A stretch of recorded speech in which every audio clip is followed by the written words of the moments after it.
Hi, and welcome back to PMC Knives and Tools.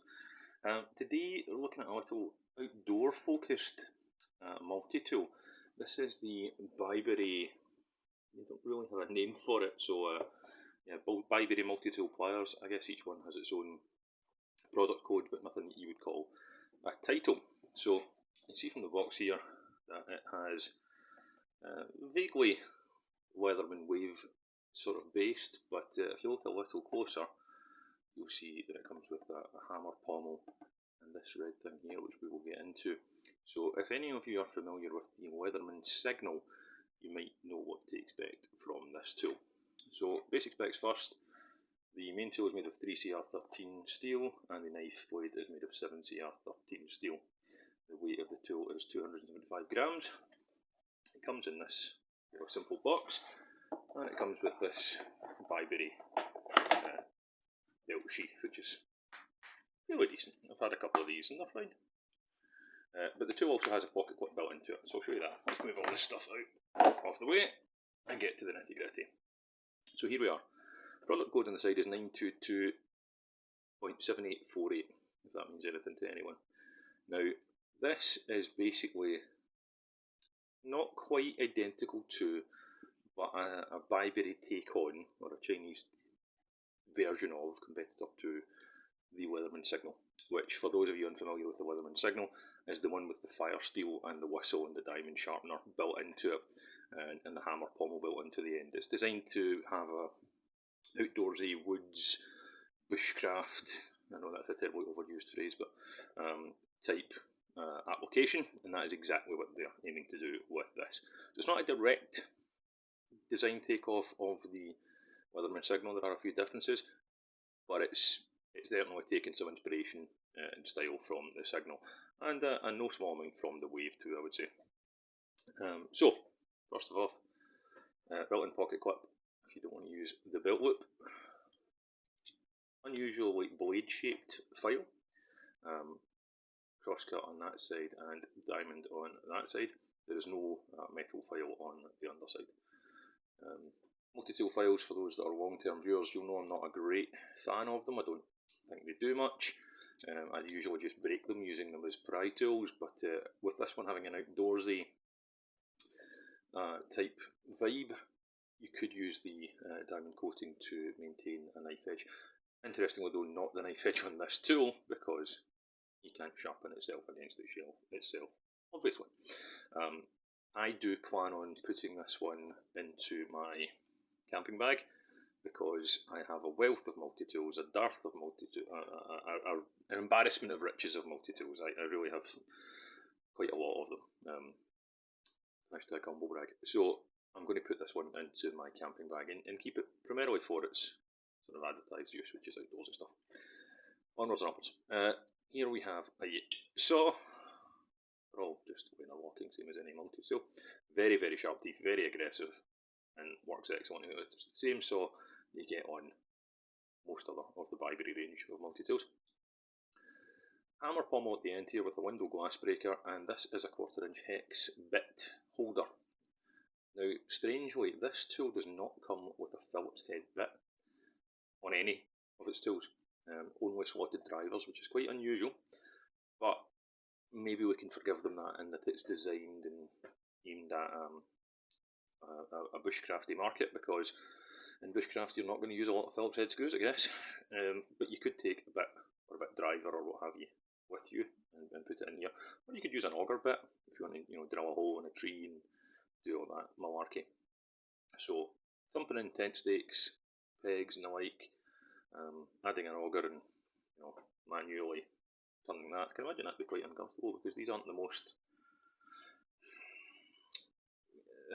how do I say this, they're not most comfortable to hold and do a lot of heavy use with, so especially with this glass breaker digging into the meat of your hand, I wouldn't want to use it as a drill, but I guess the idea is there. Scissors, these are almost identical to Leatherman Wave scissors.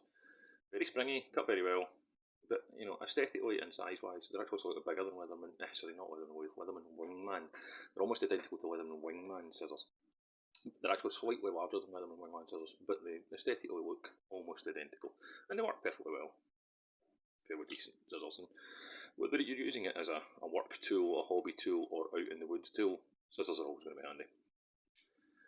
Like the Leatherman Signal, it has a combination blade, so 50% plain edged, 50% serrated. The Signal, I think, is more like 2/3 plain, and only the belly third at the end is serrated, but they've gone for half and half on this one. It's a wave style shape of blade. It's very, very sharp from the factory, and the serrations are deep and aggressive. I don't love combination blades, although I do on a number of them, because they serve a purpose. I always prefer a single fully serrated blade on a multi-tool and a single fully plain edge blade on a multi-tool, but there only is one proper knife blade on this tool. So if they've gone for both, fair enough. I can see why. You can do your fine cutting with this end, and you can cut your rope and cord and all that sort of stuff with this end, your rough cuts. Fair enough. In the advertising packaging website for this was purchased on Amazon, by the way, they do show you using the blade serrations to strike the fire steel, which I wouldn't recommend, because that's just going to take big chunks out your fire steel and ruin your knife edge. Right, this cost about £25-ish. It was under £30 from Amazon, and it was delivered the next day because I'm an Amazon Prime member. You do have the replaceable wire cutters in the tool, and Bibury do sell replacement bits for these. I also have a few of the Bibury ones floating around because I own more than one Bibury multi-tool. So if I ever shatter these, then I do have a replacement. So in here, on the inside of the tool, there's your normal metric and imperial scale, and you'll see that there is no internal tools on this side where you would usually have, 1/4" Phillips driver or what have you. There is nothing because of the fire steel, so we'll get to that in a minute. And on this side you have the internal tool selection, which is fairly handy but also fairly odd if we're going for an outdoorsy tool. So let's talk about them. You have your can and bottle opener. Very sharp, very, very usable, and as a wire stripper, I'm not really going to use that, but nobody really does. Maybe once in a blue moon, but not out in the woods. But that'll open your tins of food if we're talking about this as a woods tool, and that's fine. Then you have 2 slotted drivers and an awl. The micro slotted driver, now I know from experience here, these twist, they snap, they bend.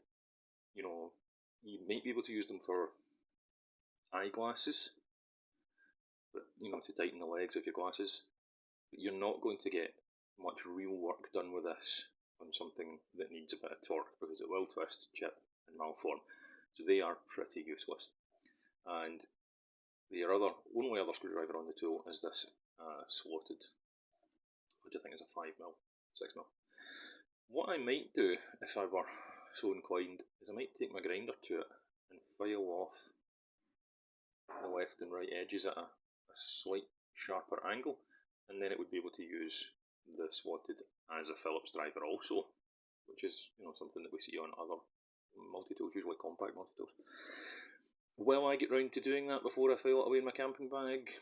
Oh, who knows, wait and see, I probably won't bother. Excitement, yeah, terrific, edgy of seat stuff. Right, and here is the Reamer All Punch. Now this is good and long, which I like to see, good and sharp, which I like to see, and has a sharpened edge, which I like to see. So they've made a good job of this one. You could strike the fire steel with that as well, were you so inclined. It would ruin the edge, but it would also work, and you'd be less precious of the edge on the awl than you would be of the edge on your knife if this was your one tool going out into the great big bad bush. So let's fold out this thing. So this is the thing that makes it vaguely Leatherman Signal-esque, other than the hammer pommel. Now this pulls off. It's just slots in and out of this ever so slightly footery hinge. It's quite, yeah, there we go. It's slightly awkward. And this is a combination whistle and ferrocerium rod. So let me show you how absolutely dreadful this whistle is. My dog might be able to hear it. I certainly can't. It is dog shit. There you go. The worst whistle in the universe. But I scraped off a little bit of the black covering on the fire steel, and using the saw blade,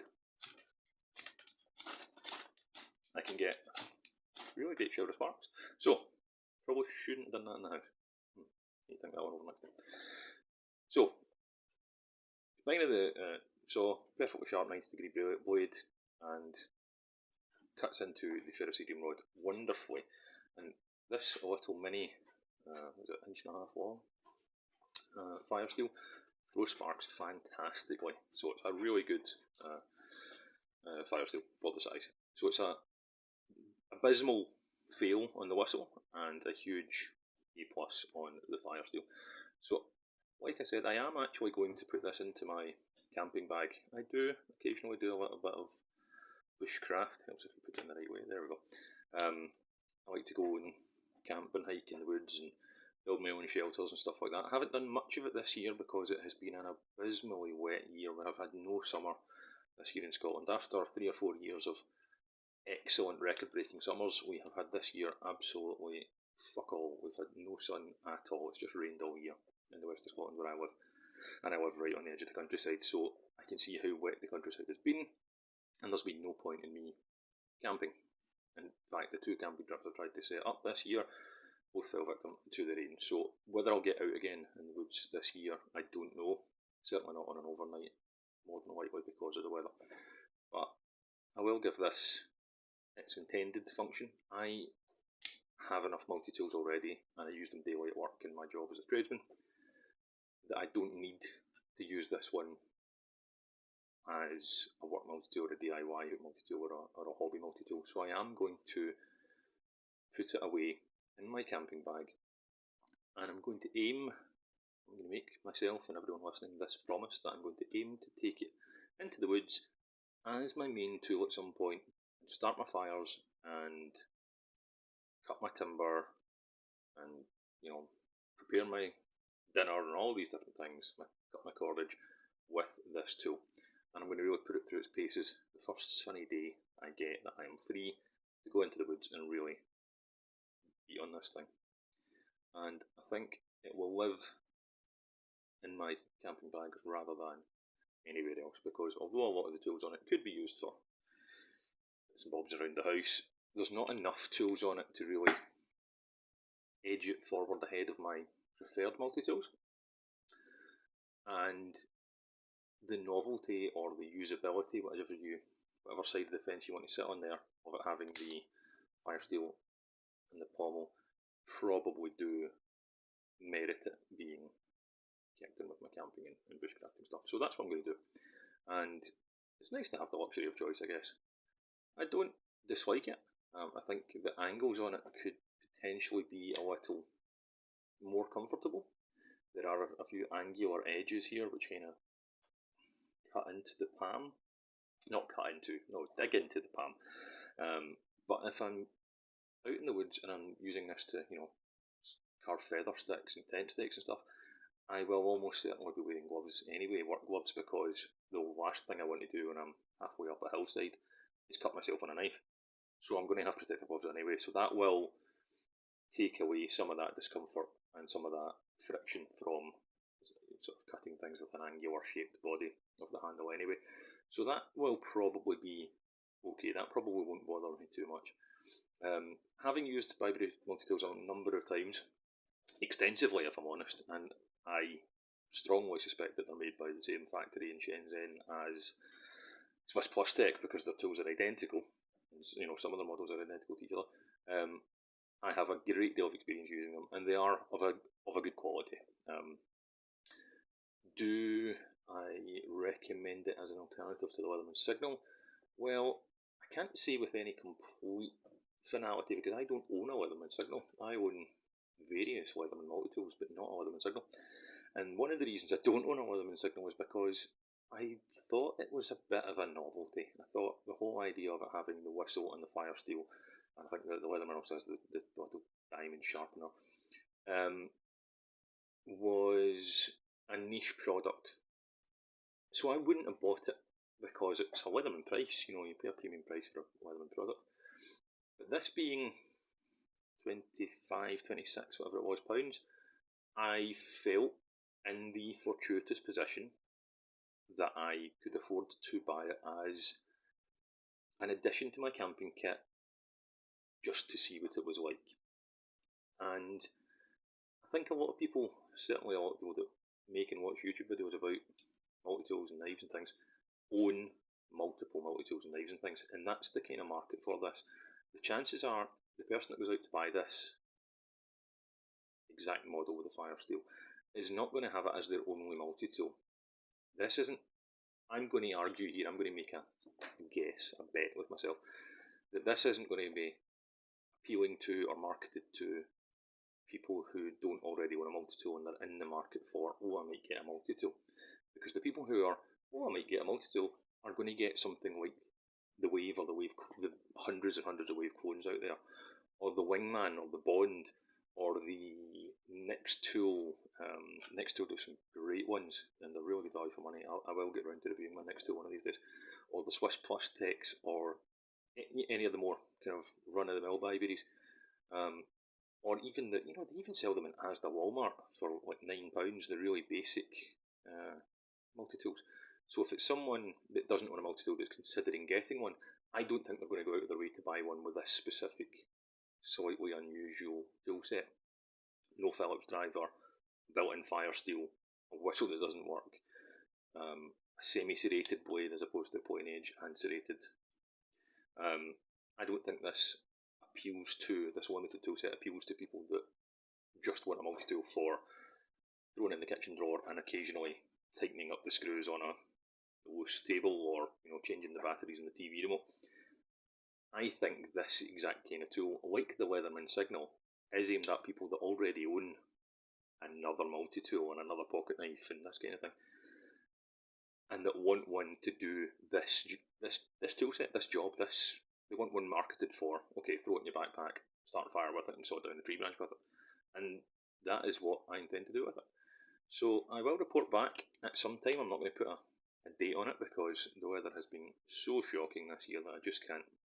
All my plans of doing outdoor videos this year have really been curtailed. I do have a couple that I've still got to edit together, but nothing overnights, nothing worthwhile, all small stuff with the kids, because the weather has been shocking. But there you go, that was my thoughts on the Bibury nameless, I guess, the Bibury 9227848. God, I didn't think of a better name for that thing.